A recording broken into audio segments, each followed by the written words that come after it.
Bienvenido a Perú Educado para un Mundo Mejor. Hoy nos adentramos en una pregunta que lleva resonando 2 milenios. ¿Fue Jesús de Nazaret simplemente un hombre o fue algo más?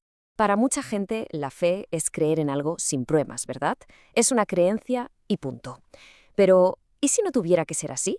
En este análisis vamos a explorar los argumentos del académico Westhoff para ver si las afirmaciones sobre Jesús tienen algún tipo de base histórica sólida. Vamos a tratarlo casi como si fuera un caso por resolver, examinando las pruebas que se presentan sobre una de las figuras más influyentes de toda la historia. Bien, esta va a ser nuestra hoja de ruta. Primero, lo fundamental. ¿Existió de verdad? Después nos meteremos de lleno con la afirmación más increíble y central de todas, la resurrección. Para eso, claro, tendremos que ver si los testigos son fiables y analizar esa idea tan audaz de su divinidad. Y ya al final, pues lo juntamos todo, sopesamos las pruebas y vemos a dónde nos llevan. Perfecto, pues vamos al lío. Empecemos por el principio de todo. Antes de hablar de milagros, de resurrección o de divinidad, tenemos que responder la pregunta más básica que existe. ¿Hubo realmente un hombre llamado Jesús de Nazaret en la historia? Y aquí, fíjate, nos encontramos con la primera gran sorpresa. Porque el debate real entre los historiadores serios es que casi no existe. La inmensa mayoría de los expertos, y aquí incluimos a los más escépticos, a historiadores de todas las creencias, de todas las nacionalidades, todos están de acuerdo. Jesús de Nazaret fue una figura histórica real. Esto no es una cuestión de fe para nada, es el consenso aplastante de la investigación histórica. Esta frase resume perfectamente el punto de partida. La evidencia histórica, que no solo viene de los evangelios, sino también de escritos de historiadores no cristianos como Tácito y Flavio Josefo, es muy clara en este punto. Jesús existió y fue crucificado bajo el mandato del gobernador romano Poncio Pilato. Este es el hecho en el que casi todo el mundo, creyentes y críticos, están de acuerdo. A partir de aquí, eso sí, es donde la cosa se pone mucho más interesante y controvertida. Y eso nos lleva directos al meollo del asunto, a la afirmación que lo cambia absolutamente todo, la resurrección. A ver, si Jesús murió en la cruz y ahí se acabó la historia, pues sería un personaje trágico, muy interesante, pero no el único. Pero claro, si de verdad resucitó de entre los muertos, como dicen sus seguidores, entonces ya estamos hablando de algo completamente distinto. La escala de esta afirmación es asombrosa. No estamos hablando de un rumor por ahí o de una visión que tuvo una persona, no. El apóstol Pablo, en su primera carta a los Corintios, que es una de las fuentes más antiguas que tenemos, llega a decir que más de 500 personas vieron a Jesús resucitado a la vez.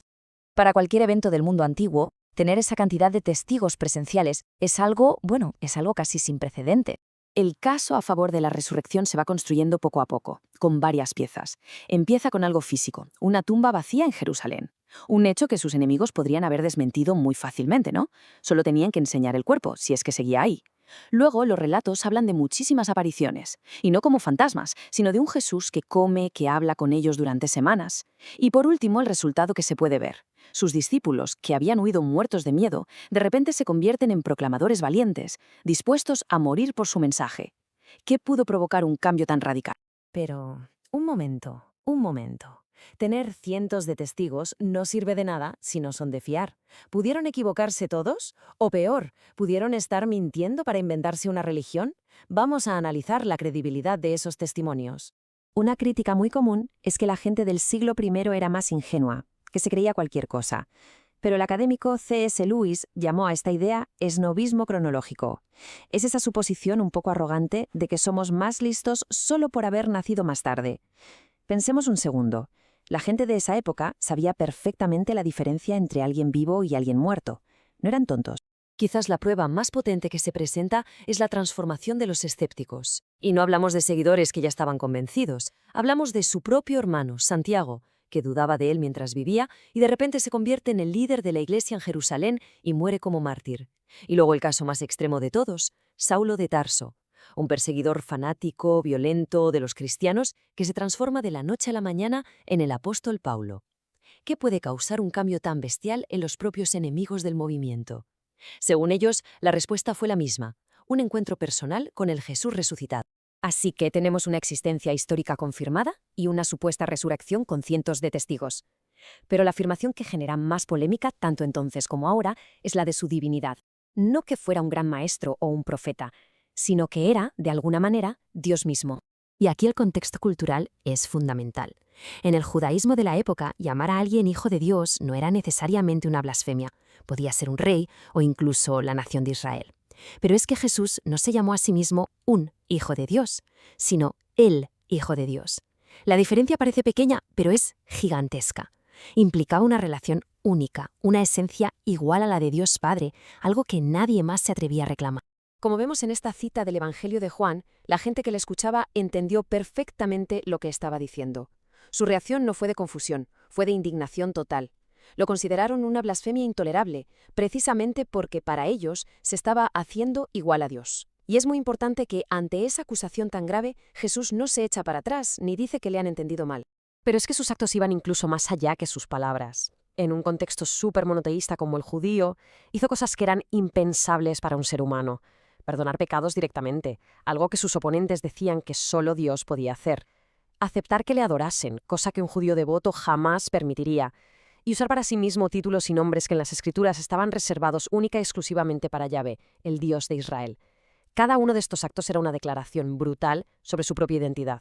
Bueno, hemos visto las pruebas presentadas, la existencia, la resurrección, los testigos y la afirmación de que era Dios. Ahora llega el momento de ponerlo todo en la balanza. ¿Cuál es el veredicto final según el argumento que nos expone el erudito Weishaupt? Una objeción que se oye mucho es, vale, pero hay miles de religiones y de dioses, ¿por qué esta iba a ser la verdadera? La respuesta que ofrece este argumento usa una analogía de un juicio. Que haya muchos sospechosos en un crimen no significa que no haya habido un crimen, o que no haya un culpable real. La existencia de muchas creencias no anula la posibilidad de que una de ellas sea objetivamente cierta. La tarea, según se argumenta, no es descartarlas todas sin más, sino examinar la evidencia particular de cada una. Y así es como el argumento llega a su conclusión, que es muy contundente. Se postula que, al sopesar la existencia histórica, el testimonio de cientos de personas, la conversión inexplicable de escépticos y enemigos y las propias afirmaciones de Jesús, la explicación que mejor encaja con todos los datos es la más sencilla y a la vez la más extraordinaria, que la tumba de verdad estaba vacía y que Jesús había resucitado. Y con esto volvemos a la pregunta del principio. ¿Es la fe una creencia ciega? Según este análisis, la propuesta es que no tiene por qué serlo. Se presenta como un paso razonado, basado en un conjunto de evidencias históricas que apuntan en una dirección muy concreta. La decisión final sobre qué hacer con esa evidencia, por supuesto, ya es una cuestión profundamente personal. Muchas gracias por acompañarnos en este análisis tan profundo. Esperamos que haya servido para aclarar ideas y para provocar una reflexión seria. Nos vemos de nuevo en otro episodio de Perú Educado para un Mundo Mejor. Si este contenido te ha parecido interesante, la mejor manera de apoyar nuestro trabajo es hacer clic en me gusta y compartirlo. Así, más personas podrán acceder a esta información. ¡Hasta la próxima!